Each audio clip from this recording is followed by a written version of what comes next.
La situación en los Estados Unidos es bastante compleja, particularmente con los migrantes de procedencia hispanohablante. En este libro, Cómo nos venden la moto, Noam Chomsky, Ignacio Ramonet, publicado en 1995, ya 30 años, habla sobre el tema y viene muy bien a colación porque los temas políticos, sociales y económicos no son cosa de este año y el otro año no, son procesos largos. Présteme mucha atención, le voy a leer 2 páginas nada más y usted tome sus propias conclusiones y déjeme saber en los comentarios qué opina de todo esto. Desfile de enemigos. En vez de hablar de la guerra pasada, hablemos de la guerra que se viene, porque a veces es más útil estar preparado para lo que puede venir que simplemente reaccionar ante lo que ocurre.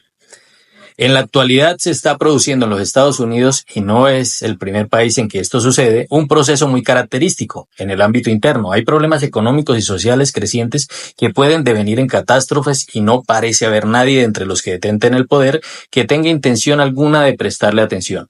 Si se echa una ojeada a los programas de las distintas administraciones durante los últimos 10 años, no se observa ninguna propuesta seria sobre lo que hay que hacer para resolver los importantes problemas relativos a la salud, la educación, los que no tienen hogar, los parados, el índice de criminalidad, la delincuencia creciente que afecta a amplias capas de la población, las cárceles, el deterioro de los barrios periféricos, es decir, la colección completa de problemas conocidos.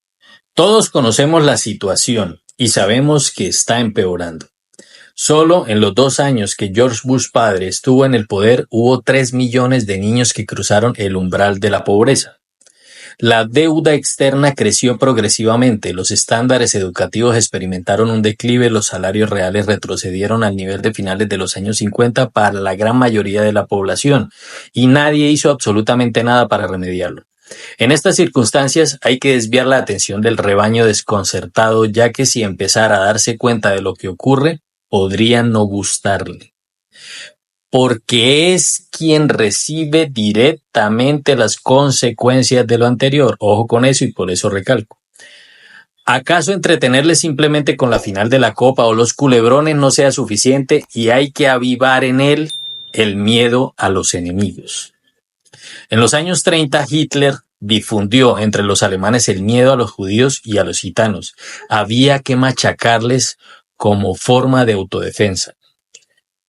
Pero nosotros también tenemos nuestros métodos.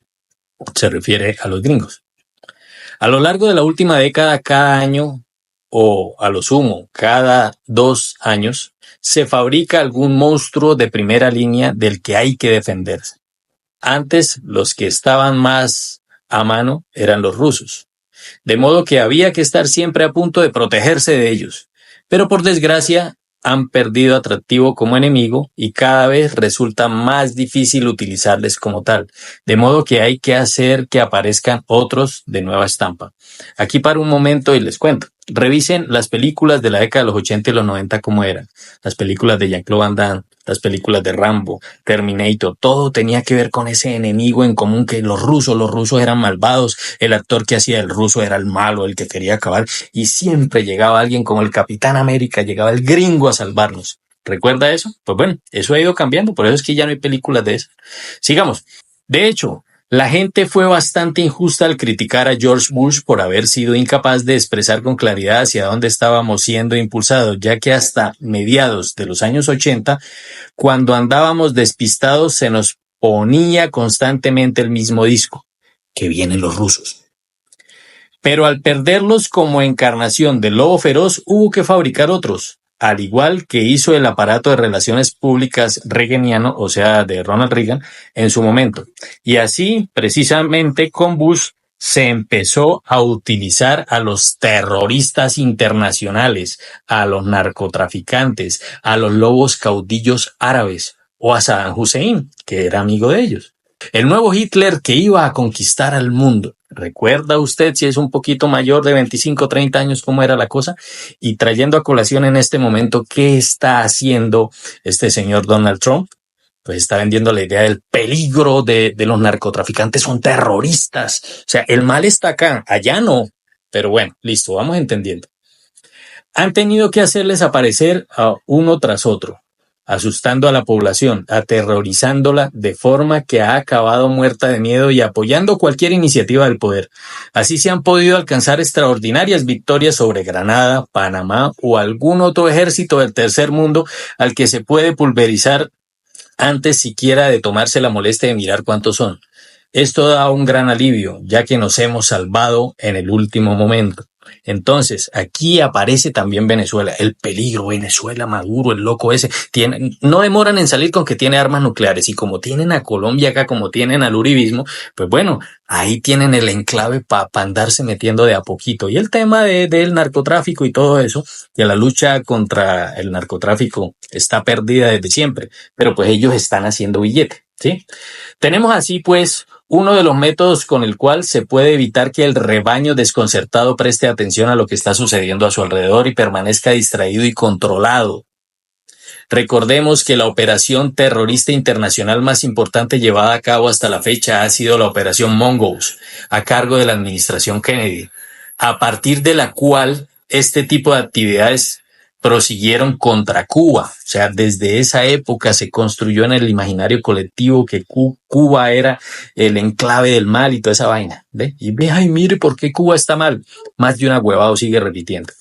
Parece que no ha habido nada que se le pueda comparar ni de lejos, a excepción quizás de la guerra contra Nicaragua, si convenimos en denominar aquello también terrorismo. El Tribunal de la Haya consideró que aquello era algo más que una agresión. Cuando se trata de construir un monstruo fantástico, siempre se produce una ofensiva ideológica, seguida de campañas para aniquilarlo. No se puede atacar si el adversario es capaz de defenderse, sería demasiado peligroso, pero si se tiene seguridad de que se le puede vencer, quizás se le consiga despachar rápido y lanzar así otro suspiro de alivio. Eso es lo que está pasando hoy por hoy con lo que se conoce como comunidad latina, que básicamente son esos connacionales de Sudamérica, de Centroamérica, incluso caen europeos ahí. Están siendo machacada la información gracias a Donald Trump y gracias al aparato mediático, porque es que hace 30 años no existía Facebook, no existía Twitter, no existían las redes sociales, pero ahora están. Ahora esos que son trillonarios, Jeff Bezos, Mark Zuckerberg, Elon Musk, son los que crean el consenso, son los que ponen en el constructo mental toda la situación. Y está creciendo cada vez ese fascismo, el cual lleva a los que están allá por 2 o 3 generaciones antes, porque dicho sea de paso, el 70%, no, el 90% de la población gringa es de procedencia, es de migrantes, les están metiendo ese miedo y esa supremacía blanca, y es que los mexicanos nos quieren quitar todos, los colombianos hay que sacar los guatemaltecos de acá, y están infundiendo ese miedo interno. ¿Con cuál fin? Con el fin de crear y avivar ese patrioterismo, con el mismo que se metieron en Vietnam, el mismo que crearon para que las tropas se fueran a Afganistán y no dijeran nada, eso mismo que han creado siempre, ¿no? Que el gringo sienta que está defendiendo al planeta, porque ellos defienden al planeta, entonces le inculcan eso, el gobierno de turno, en este caso, que es más peligroso que los anteriores gobiernos por el manejo mediático y digital, están inculcándole eso a la población. Eso es una lucha ideológica brava, sumado con algo grave y quizás más grave aún, que tengan locos miserables en países como Colombia, como Álvaro Uribe, como el Centro Democrático, un senador uribista allá, colombo estadounidense como Bernie Moreno y otros más, que inculcan eso, que está bien. Entonces ellos, esquiroles, hacen parte de ese aparato para vender la idea. Ya están con la idea que los grupos narcotraficantes mexicanos son terroristas, y entonces están con eso. Entonces lo suman a la palabra terror, y en cualquier momento, pues ya. O sea, tienen en el imaginario colectivo que hay que ir a acabarlos a sangre y fuego, y se meten con tanques, y se metieron a México. Y la misma con Venezuela, y la misma con Panamá. ¿Sí está entendiendo esto? Han pasado más de 30 años de la publicación de este libro y la cartilla es la misma, pero tenemos que salir de ese estado de ahuevamiento, a pesar que haya gente como Elon Musk, que haya gente como Mark Zuckerberg, que están del lado de ese poder, y nosotros simplemente podemos pues estar haciendo este tipo de cosas, compartiéndola y hablando y tomándonos un café, porque los que se viene no es nada fácil. Bueno, déjeme saber acá en los comentarios qué opina de todo esto y comparta este video, por favor. Y póngase a leer, es importante leer, mire, no es grueso, es delgadito. Hay muchos libros así para leer, ¿vale?